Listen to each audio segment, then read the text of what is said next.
గసుకులకి ఎత్తుకెళ్ళిపోయి కింద భూమిలో దుంపలు ఉండి.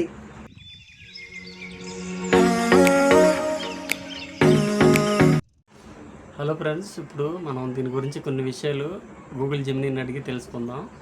తర్వాత ప్రత్యక్షంగా దీన్ని ఎలా వాడుతున్నారో ఆ మనిషిని కూడా అడుగుదాం. ఫస్ట్ అయితే జెమినీని అడుగుదాం.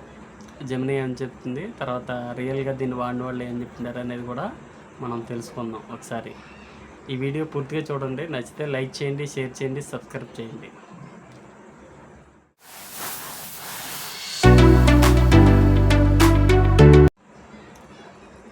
ఇప్పుడు గూగుల్ జెమినీని ఓపెన్ చేశాను.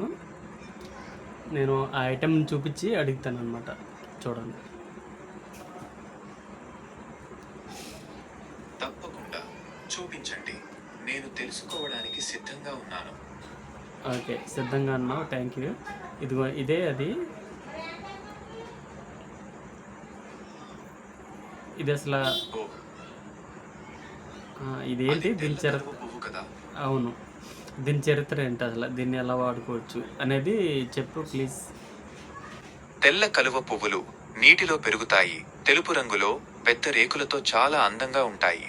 వీటిని ఎక్కువగా చెరువులు, కుంటలలో పెంచుతారు. తెల్ల కలువ పువ్వులను పవిత్రమైనవిగా భావిస్తారు మరియు వాటిని పూజలు, ఇతర వేడుకలలో ఉపయోగిస్తారు. తెల్ల కలువ పువ్వులు అందానికే కాదు, వాటిలో ఎన్నో ఔషధ గుణాలు కూడా ఉన్నాయి. ఓకే, ఈ మామూలుగా తింటారా? కలువ గింజల్లో పోషకాలు పుష్కలంగా ఉంటాయి. వాటిలో ప్రోటీన్లు, ఫైబర్, విటమిన్లు, ఖనిజాలు ఉంటాయి. వీటిని పచ్చిగా లేదా వేయించి తినవచ్చు. వీటిని పిండి చేసి రొట్టెలు, ఇతర వంటకాలు కూడా తయారు చేస్తారు. అంతేకాదు, వీటి నుండి తీసిన నూనెను వంటల్లో, ఔషధాల తయారీలో కూడా ఉపయోగిస్తారు. ఓకే ఓకే, ఈ ఏ ఏరియాలో దొరుకుతాయి అన్నారు ఒకసారి?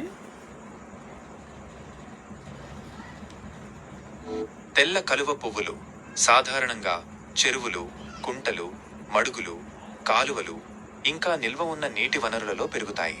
ఇవి ఎక్కువగా వెచ్చని వాతావరణంలో, ముఖ్యంగా ఉష్ణమండల మరియు ఉప ఉష్ణమండల ప్రాంతాలలో కనిపిస్తాయి. మీరు వీటిని నర్సరీలలో లేదా ఆన్లైన్ స్టోర్లలో కూడా కొనవచ్చు. సరే, ఇప్పుడు కాసేపు ఉండి జెమినీ, నేను మళ్ళీ మాట్లాడతా. తప్పకుండా, మీరు తిరిగి వచ్చినప్పుడు మాట్లాడటానికి నేను సిద్ధంగా ఉన్నాను. ఇప్పుడు దీన్ని ప్రత్యక్షంగా వాడిన మనిషి మన దగ్గర ఉన్నారు కదా, ఇప్పుడు చెప్తుంది, ఒకసారి వినండి. మీకు కూడా ఐడియా ఉంటే కామెంట్ చేయండి. అదే ఇది ఏంటి అసలు, అప్పుడు ఎలా వాడేవాళ్ళు? ఇది కరేకాయలు ముదిరిన తర్వాత కొల్లేట్లోకి వెళ్ళి చెట్లు ఉంటాయి, కాయలు కోసుకుని బిందెలో పోసుకుని బయటికి తెచ్చుకుని మన్ను తీసేసి పాత్ర కింద పాత్ర వేసిన తర్వాత 3 రోజులు వండొచ్చాక మాగిపోయి మురిగిపోతాయి. అప్పుడు అవి తీసేసి ఈ బిందెల్లో పెట్టి కడగాలి. కడిగి చెత్త ఏమో బయట పడేయాలి, గింజ ఏమో బిందెలో ఉంటుంది. ఆ గింజను తీసుకెళ్ళి ఎండలో వేయాలి. ఎండలో వేస్తే ఎండిన తర్వాత తీసుకొచ్చుకుని రోట్లో వేసి దంచుకుని అన్నం వండుకుంటే ఎలాగ ఉంటుంది, ఉంటుంది చూడు, జనగుడ్లు అలా ఉంటుంది అన్నం తింటాకి. కూర వేసుకుని, చేపల కూర వేసుకునో లేదా మజ్జిగ వేసుకునో తినేవాళ్ళం. అవి అట్టాలి. అంటే రాగిజావలాగా వడ్లు ఎట్లాంటివి పండేవి, నల్లగా ఉండేవి. వాటిలో బియ్యం ఎట్లా ఉండేవి, ఎర్రగా ఉండేవి. అవి మళ్ళీ దంచుకుని అవి వండుకుంటే ఉడికితే ఇంత మెతుకయ్యి అవి మజ్జిగ వేసుకునో కూర వేసుకునో తినేవాళ్ళం. తినలేకపోయేవాళ్ళం, ఒకరా వెళ్ళేది కాదు, బిడ్డలు బాధపడిపోయేవాళ్ళు. అటువంటి పంటలన్నీ చూశాను నేను 3 తరాలు. నేను చూశాను, నా బిడ్డలకు ఎట్టాను, అనేకమైన బాధపడ్డాం. నల్ల వడ్లు అంటే ఎప్పుడు మామూలుగా అలిపిరి దొరికేది కొల్లేరు వచ్చినప్పుడు, మరి తర్వాత కొల్లేరు అయిపోయిన తర్వాత ఎండి నేల అవుతుంది. కొల్లేరు ఎండిపోయిన తర్వాత ఎండి నేల అయితే ఇంతంత గసుకులకి ఎత్తుకెళ్ళిపోయి కింద భూమిలో దుంపలు ఉండేవి. ఆ దుంపల్ని గసుకులతోటి ఇట్లా ఎగదీసి ఆ దుంపలను చెత్త కోసేసి అవి శుభ్రంగా చేసుకుని పట్టు బిందెలో వేసుకుని తెచ్చుకున్నాను. అవి ఉడకేసుకుని బిడ్డలకు పెట్టుకున్నాను. కలియ దుంపలు, నవదుంపలు ఉండేవి. నవదుంపలు అన్నాయి ఇంతంత పొడుగులు ఉండేవి. కలియ దుంపలు ఏమో చక్కగా గుండ్రగా ఇంతంత ఉంది. ఆ దుంపలను చక్కగా కడుక్కొని పండ్లు వెళ్ళి కడుక్కొని తెచ్చుకుని ఉడకేసుకుని బిడ్డలకు పెట్టుకున్నాను.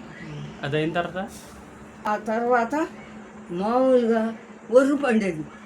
ఒరుగు పండితే ఆ ఒరుగు కోసుకొచ్చుకొని నేలలోంచి పడవల మీద తెచ్చి మెరకను వేసి అవి ఎండబెట్టుకుని ఒర్రి కొట్టి ఆ ఒర్రిని రాలగొట్టుకుని ఒడ్లు ఎండబెట్టుకుని మిల్లుకి వేసుకునేవాళ్ళం లేదా దంచుకునేవాళ్ళం. ఆ ఎండ పెట్టి ఉండేది ఎర్రగా ఉండేది. అట్లా బాధపడి బిడ్డలను పెంచుకున్నాం. అప్పుడు నా వయసులో ఇప్పుడు అన్నీ కలిగినలే కండి. ఇప్పుడు బాగా అన్నీ ఉంటున్నాయి. అప్పుడు టాటర్లు లేవు. అప్పుడు పడవ మీద నేలలోంచి పడవ మీద వెళ్ళేవాళ్ళు. మా అమ్మగారు మచిలీపట్నం, అంత దూరం. మరి ఇక్కడ ఇప్పుడు అయ్యాం కాదు, అటు నుంచి ఆటో వస్తుంది, ఇటు నుంచి కారు వెళ్తుంది. ఎంత సుఖమో చూసుకో.